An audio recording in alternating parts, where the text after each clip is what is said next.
Welcome to the Engaged by Design podcast, where we help you lead with intentionality by rethinking systems, empowering individuals and teams, and engaging more learners more effectively. I'm your host, Dr. Vernon Smith, and I'm joined by my co-host, Dr. Michael Cottam. Michael, are you ready for part 2 of Dancing with the Starlings? Oh, yeah, I'm ready. This is part 2 of our discussions with Kathy Hagler and Robin Graham, and we're discussing their book, The ABCs of Murmuration, The Wisdom of Nature, or as we like to call it, Dancing with the Starlings. So I hope you purchased your copy already and you're ready to dig in and learn a little bit more today. Right. And if you didn't purchase your copy, you still have time. But the conversation we had with Kathy and Robin is so valuable. If you haven't heard part 1, go back and listen to that if you get a chance. And we'll continue with this episode. But, it will make a lot more sense if you listen to that first. However, the principles stand on their own. And so you'll get a lot out of it. And you'll get even more if you look at the book. Right. So, as a reminder, last time we talked about murmuration, the ABCs, right, or awareness, beliefs, and connect. We also talked about what it means to move from me to we to us. And we closed with Ubuntu. I am because you are. And we heard some great stories from the field. So please go back, listen to that episode because there's a lot more to come. There certainly is. Kathy and Robin both have some great stories to share. You're going to like these. So without further ado, we're going to rejoin the conversation.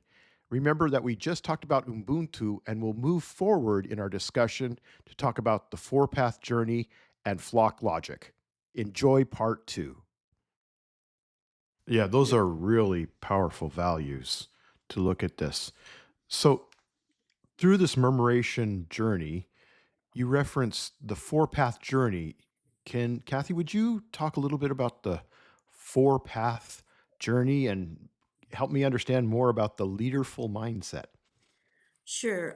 This is one of my very favorite parts. And let me give you an example of this by applying it to one of my by where I learned it from one of my clients, TD Industries in Dallas. And I would suggest that you look them up anytime because it's a wonderful company. And according to U.S. News and World Report, for 20 years, they were named as one of the best companies to work for. And it's a construction company. They do heating and air systems. So in our book, The ABCs of Murmuration, we present the 4-path journey that actually in TD industry carried the me into the we and then into the us. And applying this journey to TD Industries, which is now over 100 years of success, we can see the impact. So, but before I start that, I want to tell you a quick story about something that happened to me this weekend. And that was, I was playing the piano. I'm a pianist, as Vernon knows. And I was playing this song called One Moment in Time. And I started playing the song One Moment in Time, and it said, one moment in time, I think, give me one moment in time, and I think I can be all I can be. And I got to thinking about that, and I got to thinking about Jack Lowe, who was the CEO of TD Industries. And Jack wanted to be all that he wanted his company and him to be all that he thought he could be. And so what he did is it required him to begin to see that it was not about one leader, it was about being leaderful. It was about opening the world for others to be leaders. So as I was thinking about that song this weekend, I thought, it's the Ubuntu. It's how do I bring others together so that we can all be better together in leaderful. So this first path required the leaders to adopt this flexibility in their approach to the hierarchical leadership that we've all been used to, and start looking at decision making in a whole new way. So Jack Lowe, as the CEO, believed in distributed leadership. Jack was the heir CEO from his father, who had started it many, many years before. And he observed that effective leaderships Effective leadership was like the behavior of starlings in flight. And it starts with an evolutionary mindset. So the first path is embrace an evolutionary mindset and decide that it doesn't have to be hierarchical leadership. It acknowledges that different situations require different kinds of leadership, and that true strength lies in the ability to both lead and follow as the circumstance dictate. So this approach really offers four critical organizational qualities in all of TD Industries. Their persistence in pursuing their goals. They're thoroughly prepared for challenges. They have a passion for the company's mission, and they have for over 100 years. And the adaptability in the face of change. And the big thing is they have a voice. So by embracing this fluid leadership model, or leaderful, the organization developed the resilience within each member, within each me, enabling me to thrive across multiple decades and multiple market fluctuations. So that's part of it. So you have to embrace this mindset. The second path is you have to envision murmuration, like we did in the concept when we visited the general in Washington. What's possible here? So the second mindset says, let's create a genuine culture of leaderful and collective mindsets. And they demonstrated this by making difficult personnel decisions. And profitable executives who failed to embrace the leaderful ethos were removed from the organization. If they couldn't get with the vision, if they couldn't understand that we had lots of leaders, this unwavering dedication to the collective good over individual performance metrics sent a clear message. In fact, the way I met Jack Lowe was I walked into the front door of TD Industries, and he was sitting at the receptionist desk. And I said, "Oh, I'm looking for the president." He said, "Well, I'm Jack Lowe. I'm the president." I said, you sit at the receptionist desk. He said, "Oh, we're job sharing this week. She's sitting at my desk." And so I got the fact. That is not expected. No. It was not I've never seen it. And the vision of murmuration meant that everyone, every employee, regardless of position or tenure, was viewed as a leader, and they had valuable contributions to make. And he wanted to know what that was. And this wasn't simply an aspirational statement, but it was practical reality that influenced all their hiring, their promotion, and their daily operations. And then from there, we went to the third class. So it's embrace the mindset, and then envision murmuration. And third is explore and walk a new way. And that brings us to the perspective, which includes awareness, beliefs, and connect that Robin talked about. So implementation of the ABCs occurred this way. In awareness, it became apparent in the industry, in order to be successful, leadership had to be done differently. This is such a cool story, and they had to guide it in a different way. So early on, Jack's daddy, Senior Jack Lowe, became one of the founders of the Servant Leadership Institute in Indianapolis. And all of his emphasis began on how do we create leaders throughout the company? How do we give them a voice? So Jack's dad was the original entrepreneur, and he would have all employees to dinner at their home once a week, and he taught classes on leadership. You just So said all employees went to dinner at Jack's dad's house. that's right. That's right. Okay. They Wow. were small at the time, and now they're in 5 states. And they're breaking bread together. That's important right there. That's important. And the wife cooked the meals. And Jack said it was always fun as a little boy to see all the people coming over to have leadership lessons with Dad. And so then let's get to beliefs. So the advent of continuous improvement in quality included adopting the belief that all the partners to the business, the people who supplied them their parts, and all of those people should be included in the planning. So they started a big move in construction and partnering. And so they not only gave leadership to the people inside the organization, but they asked their partners to be leaderful and take leadership there also. And then connect. Very early on, the dad and the son realized that collaboration with similar companies was more important than competition. And they've always seen it that way. And Dr. Deming used to say, the reason that we work with all the auto companies is really because it's not about competition in the United States. It's about our collaboration so we can be the best in the world. And so that's what Jack said. We don't compete together with our partners. What we do is we work together to be the best. We murmurate. That seems And like a so different definition of we and us, it than does. might be typical, right? It's very different, and it crosses an open mind. And one of the things that we'll talk about in our workshops and so forth is how do you get to an ABC? How can you really understand leaderful so that you bring these voices in and understand them? And what do you have to do to create that? And that gets us into actually path number 4, which is to engage in the conscious habits of thriving. One of the questions you said earlier, what's the missing piece here? Well, this is one of them.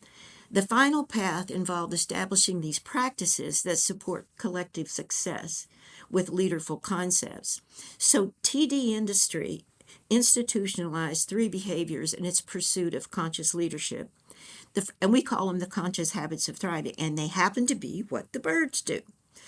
The birds step up to initiate necessary action. They flop their feathers, including their tail feathers, and people follow them. And then when they see another bird flopping their feathers, they step back when it's appropriate to follow the other bird. And then when it's appropriate and there's nothing that's actually scaring there's no hawk around, there's nothing scaring the group, they step together and they build mutual trust. That's what they did at TD Industries.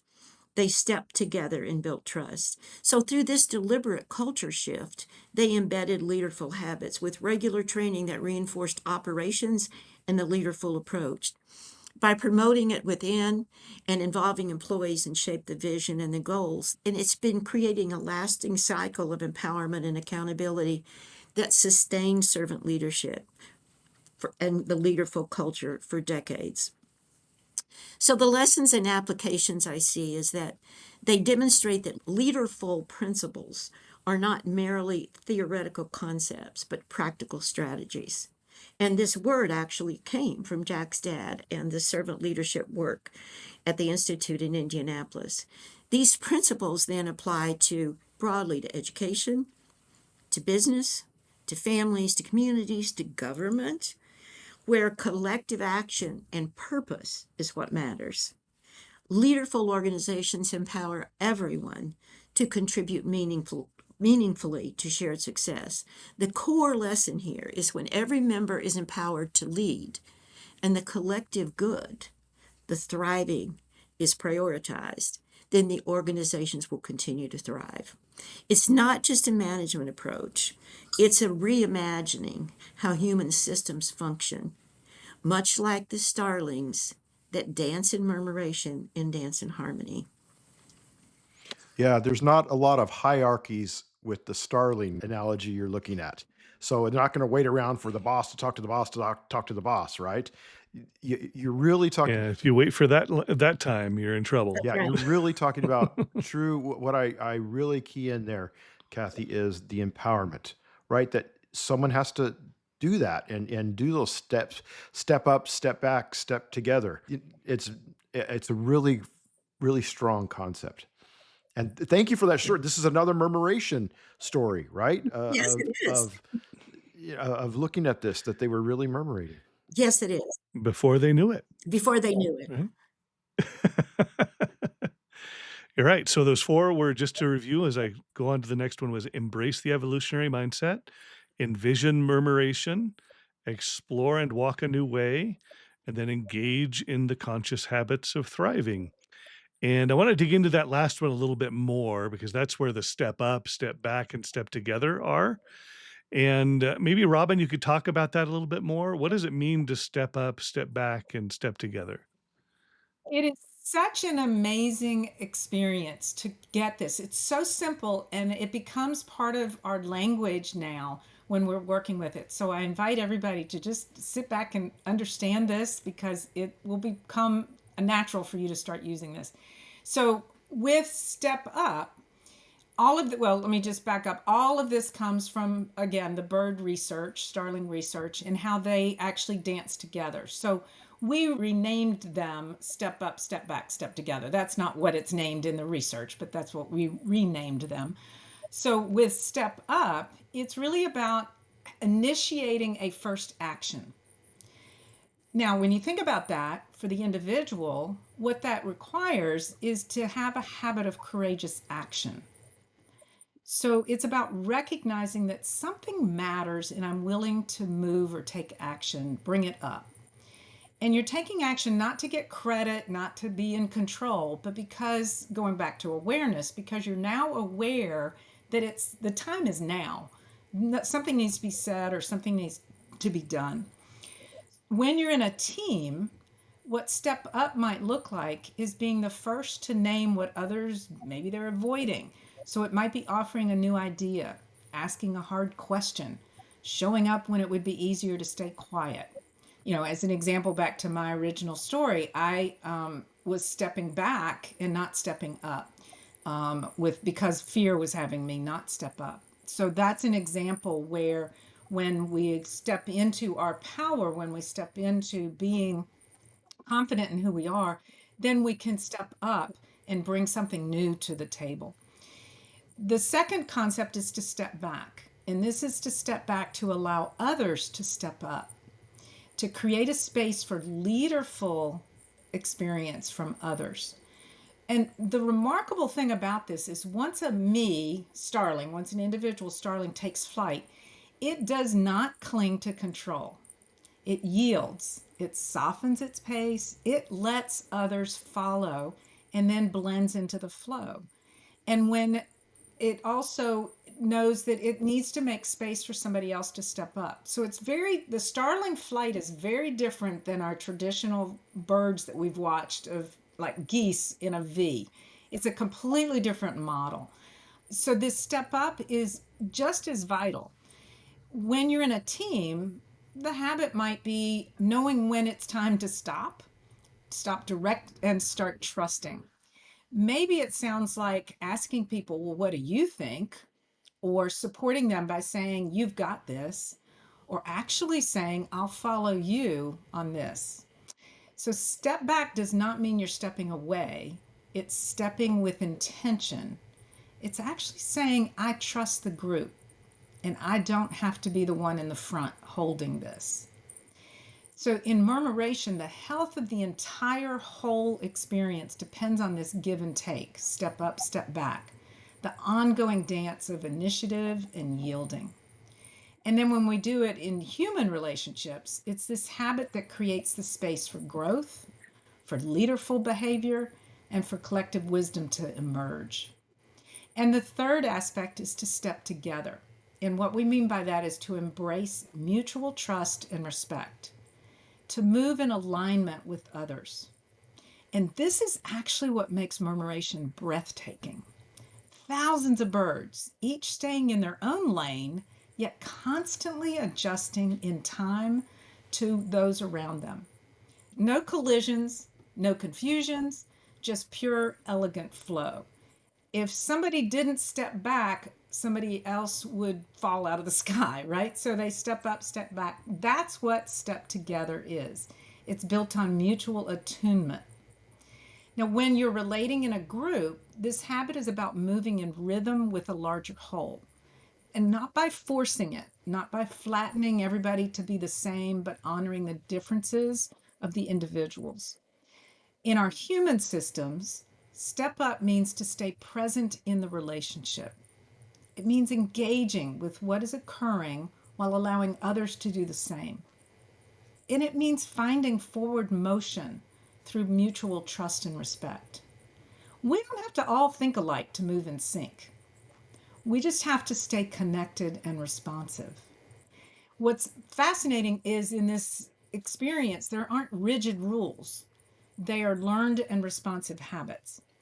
And they help us build a momentum within each me, between the we, and throughout the us. So just like the starlings, we don't have to lead the whole group. We just have to listen, respond, and move together. That's a great explanation there. And like you said, Robin, I think it's pretty natural to understand what step up means, step back, and step together is. I've started to think about it that way in terms of interactions, and I've seen how sometimes the one with the title in hierarchical organizations, if they're the first to step up in some sort of solving some sort of a problem, it actually discourages others from stepping up. But if that leader is able to step back initially and invite the participation and what others see, then it becomes a step up, step back, and step together. But there's a lot that key leader or the person who seems to have the power in the room, they have a lot of influence on how everybody else is going to Correct. interact. So I love Thank that. you. I love Thank that you. image. And it's very different than Mm-hmm. hierarchies, which we tend to look at in, especially in large complex organizations. But the complexity that we're talking of a starling murmuration is far, far more elegant. It's actually more agile, and it actually can move and adapt. Like in an unstable environment where we have hawks out there, you can't just rely on the one person at the top of the hierarchy to be able to sense that there's a danger. This is such a rich, rich image to help us understand what we're overlooking if we're not thinking in this mindset. Kathy, could you talk a little bit about, this flock logic that's going on with these the starlings and how that logic emerges, because it's amazing. So, just a little bit about what you just said, Vernon. I believe hierarchy is a habit. I believe it's an organizational habit that we have. And flock logic is the opposite of that. And basically, what we're saying is it's the missing piece, that it's someone who says, I can do all of this. And they think they're supposed to. I mean, that's what they've been taught. That's what they believe. They believe in the geese thing that Robin's talking about. We're going to follow that goose. So, Starling research indicates that a group of 7 is the most efficient and effective structure to track and relate to each other. Now, you say, well, is it true for all starlings? Well, all the research that's been done, it's been quite a bit, is say it's 7. Initially critical is for me then to feel good enough in themselves, as Robin was talking about, to step up and to create a we, to step into we. Me has to step into we. And once they step into the we relationship of 7, then it moves into creating a collective possibility for us that can create murmuration. But it always starts with that me, like it did in all, like Jack's dad, or like what did with the president of Northrop. Somebody started it. The me started it. They stepped into a we, and then the flock logic began. They didn't do it all by themselves. So cognitive limitations actually favor smaller groups. For instance, research indicates that as team size exceeds 7, coordination becomes exponentially more challenging. And you've all seen this. You've all seen that it's very, very difficult to move out of 7. In fact, one of the things I really like is called the 2 pizza rule. And the 2 pizza rule says it comes from That Amazon. sounds good. Yes, Sorry, Kathy. That sounds really it sounds that pretty sounds like a good. great rule. I'm going to listen to this very carefully because So it involves pizza. Amazon uses the guideline. If you can't feed the team with 2 pizzas, the team's too large. There's a lot of wisdom in that, especially thinking about span of control and communication. So 7 is also just one of those magic numbers. For cognitive load, you're 7 plus or minus 2. This is very interesting. Please continue. So this flow of logic, I want you to follow the flow. It's the me that starts with the individual attunement of their own mind, body, and spirit. That's because they're aware, they change their beliefs to be adaptable, and they believe in connecting. So it's that individual alignment of me where it has to start. And then me moves in with these other 6 birds, basically, and they make decisions together to move toward a collective direction. So it's the adjustments of me that may have to happen and we as they move together into a macro movement of us. Us is murmuration. So I think it's very important that what we think about in flock logic, it's a collection of me's that have actually had individual attunement of their mind, body, and spirit. They're able to step up, step back, and step together. So in defining this flock logic, to embody it is to cultivate that awareness of your internal state. And you have to know when to step up. And then a willingness to follow. And that's a tough one. That's a tough one in the situations that we've lived in and the way that organizational structured. But you have to be able to follow and step back. So you have to consciously choose then to step together. When you step back and you step together and you step up. Now for we, this flock logic, gets a little more complicated because you've got all these 7 we's coming together, and every team is not a we. And I think you can understand that. There's a lot of teams that are lots of just individuals. But to be a we, what you have to have is they have to adopt the leaderful model. So there's mutual trust built by engaging in these common habits of stepping up, stepping back, and stepping together. So it's when I move, you move. When you shift, I adjust. Not out of control, but out of connection. Then you have a we. Now, part of this is what we call a secure base. And I have to tell you that this comes from a wonderful example of what they call belaying, which is someone holds the rope while somebody else climbs their mountain. And so what we see in flock logic is that's what we see. We see that with those 7 birds or 7 people, they support each other by taking the initiative and anchoring them, allowing them to step up independently, take risks, and explore the challenges. Being present and attentive, giving the tension when necessary, and being slack when appropriate. Wow. This is a really thoughtful, I'm going back to my days when I studied under Dr. Margaret Wheatley, organizational theorist, and really looked at the new science and quantum, but I'm looking at this in the same feeling and light because I think there's a lot to be learned and to be able to reflect on about this. I think right now we've covered a lot of ground in the conversation already. So we have so much more to explore in this framework. So, Kathy, Robin, we can't thank you enough for visiting and sharing your framework with our Engaged by Design listeners. We want to continue this conversation. I think that there's some really important things that we'll want to reflect on, as we're going forward with this, because there's still more. We're just scratching the surface here. Michael? Yeah, we learned how to spell ABCs, right? And We what it did. really means. We learned that murmuration isn't murmur. It's it's actually a coordinated dance of the starlings, right? We learned that big one. What were the other big ones? We got the step up, step back, step together. What else am I forgetting here? Remind me what else we covered. The 4 paths, all of them starting with E. And that we have the concept of me to we to us. And you shared some really powerful stories today too, of organizations that applied this without maybe having the same names or the same acronyms or the same words, but they were doing it, and you're able to recognize it, and it's just remarkable. And then we also remembered the number 7, right?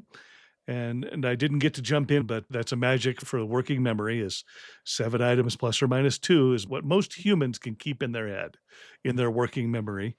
And we are talking humans. I don't know about the starlings. They may have, it's 7 for them too. It's just magic. But I found that in sprints, in agile work with project teams, 7 is the magic number there. And anytime I went too far below it, Mm. it became less functional. And if you went above it, even to 8, it's amazing that number just, it helps us to work better together. So those are mine. A logarithmic, it's written into the code. It's an algorithm, Yeah. maybe in nature that we have to contemplate. Those were my big ideas. I don't know. Did I miss anything else? Well, I think your next book should be The Magic of 7. You know, yeah. Okay, got it. It's half written. We're ready to go. Okay. We'll interview you on that one then. There we go.